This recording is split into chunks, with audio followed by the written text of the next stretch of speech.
Bagaimana caranya mengetahui bahwa seseorang itu jodoh kita? Dulu sebelum menikah, saya juga selalu nanya-nanya yang begini. Saya tanya sama kakak kelas, "Bang, gimana kita tahu bahwa itu jodoh kita?" Kata kakak kelas saya, "Kalau hatimu bergetar, berarti dia jodohmu." Lalu saya praktekkan selama 2 hari, setiap melihat perempuan bergetar. Jadi ternyata masalah jodoh ini, kita jangan terlalu terpaku pada yang ghaib. Yang penting 3 langkah. Wasyawirhum fil amri, ajaklah mereka bermusyawarah, minta pendapatnya orang tua, kiai, ustadz, sahabat, minta pendapat dia. Mungkin dia punya calon yang dulu dia nggak jadi, stok dia.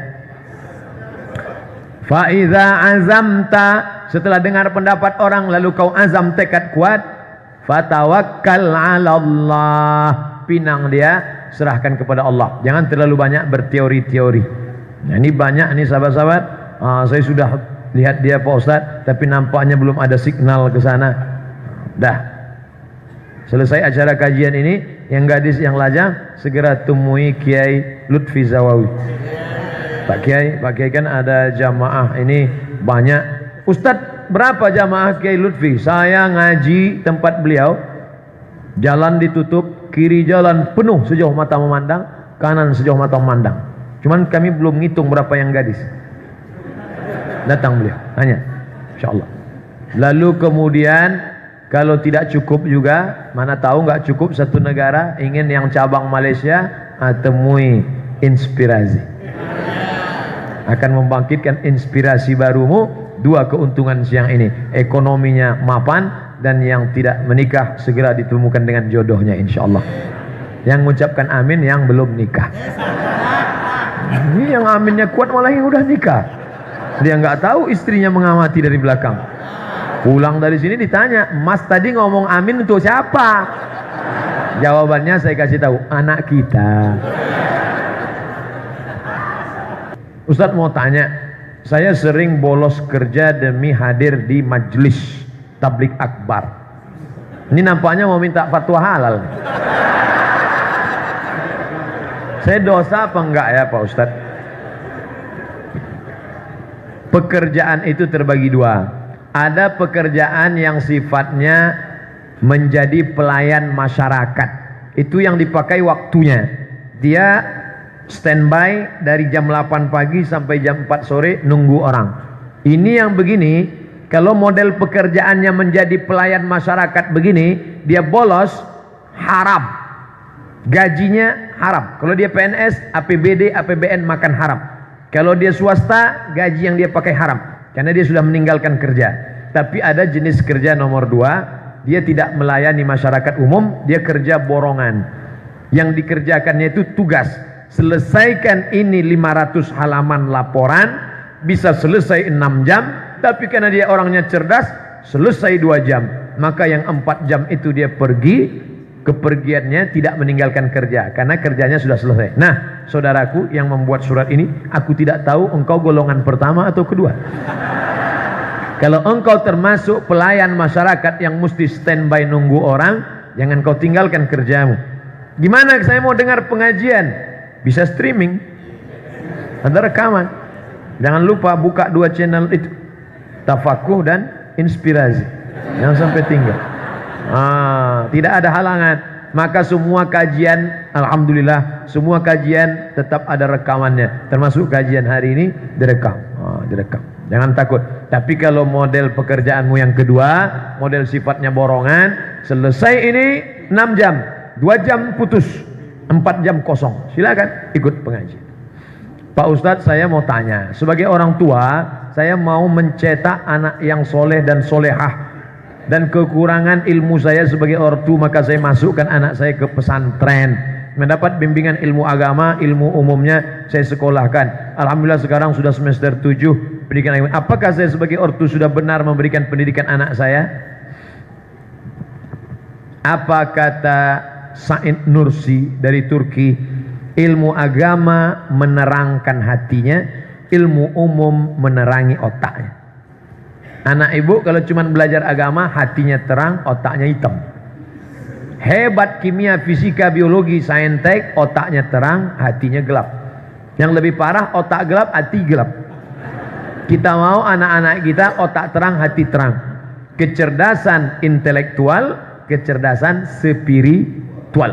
Oleh sebab itu anaknya hebat dalam bidang 5. Fisika, kimia, biologi, matematik, bahasa Inggris. Tapi juga otaknya terang.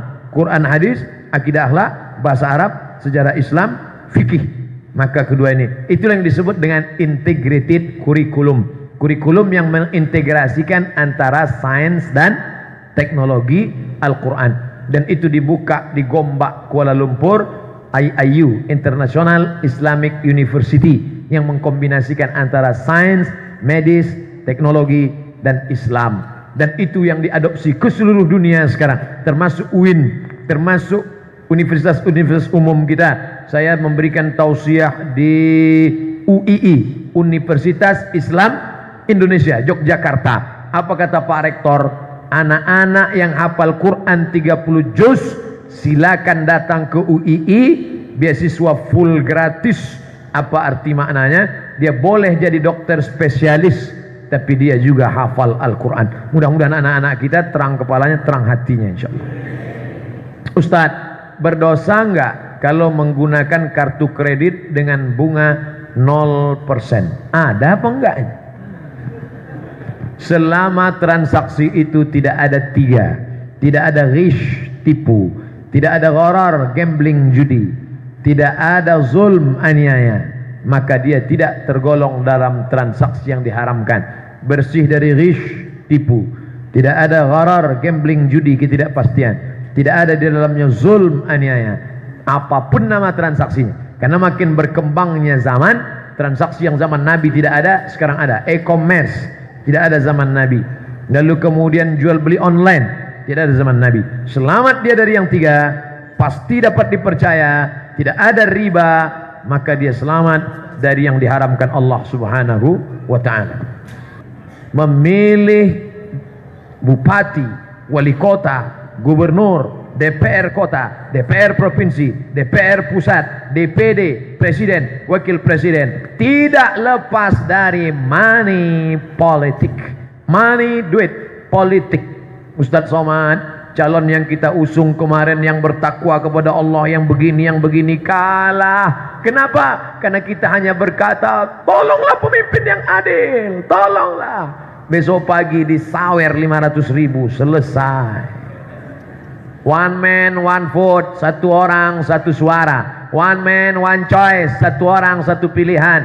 Tidak ada beda antara suara orang kaya dengan suara orang miskin susah melarat dalam dunia demokrasi. Suara terbanyak, suara Tuhan.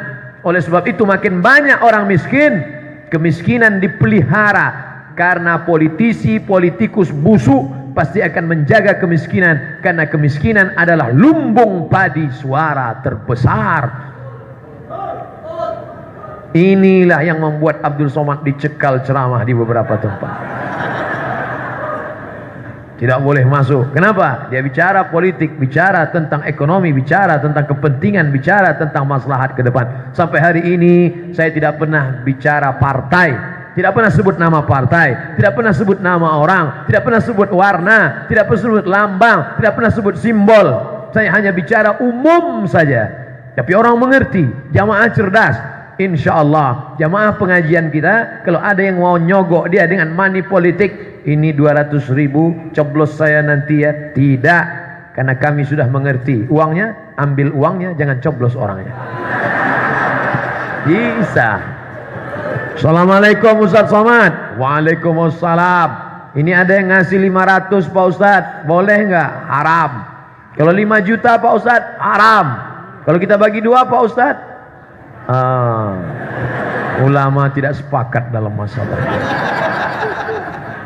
Sekali haram tetap haram. Money politik merusak semuanya. Oleh sebab itu maka spirit yang dipakai, semangat membangun ekonomi umat, inilah yang akan menyelamatkan umat ini, negeri ini menjadi baldatun thayyibatun wa rabbun ghafur. Mudah-mudahan pertemuan kita ini mendatangkan rahmat dan barokah insyaallah. Terima kasih segala perhatian. Mohon maaf segala kekhilafan dan kesilapan. Tidak ada gunanya pertemuan selain daripada mendatangkan rahmat, dipancing dengan doa. Aminkan doa dari kiai kita. La yajtami' malaun, sekelompok orang berkumpul, fayad'u ba'duhum, berdoa satu orang, wa yu'minuhum sa'iruhum, diaminkan yang lain. Mudah-mudahan kajian ini berubah menjadi amal, action di tengah masyarakat. Amin. Terima kasih. Wassalamualaikum warahmatullahi wabarakatuh. Waalaikumsalam warahmatullahi wabarakatuh.